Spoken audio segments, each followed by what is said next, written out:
Suppose ধরুন আপনার 4 বছরের বাচ্চা মেয়ে তার ঠাকুমার পাশে শুয়ে আছে, কেউ রাত্রেবেলায় এসে তাকে তুলে নিয়ে যায় এবং তাকে ধর্ষণ করে রক্তাক্ত অবস্থায় ড্রেনের ধারে ফেলে দেয়।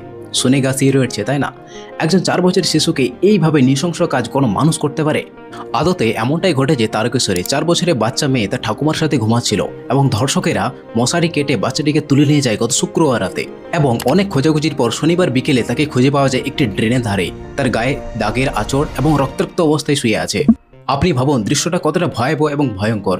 মা বাবা তড়িঘড়ি করে তাকে হসপিটাল নিয়ে যায় এবং তারকেশ্বরের গ্রামীণ হসপিটাল তাদের দুর্ব্যবহার করে তাদের ফার্স্ট এড করে তাড়িয়ে দেয়।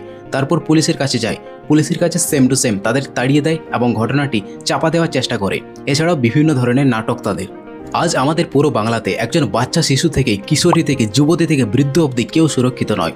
নারী সুরক্ষা বলতে বাংলাতে পুরো মাটির তলে নেমে গেছে। নারী সুরক্ষা বলতে বাংলাতে কিচ্ছু নেই। একমাত্র দায়ী হলেন মমতা ব্যানার্জি এবং তার সরকার।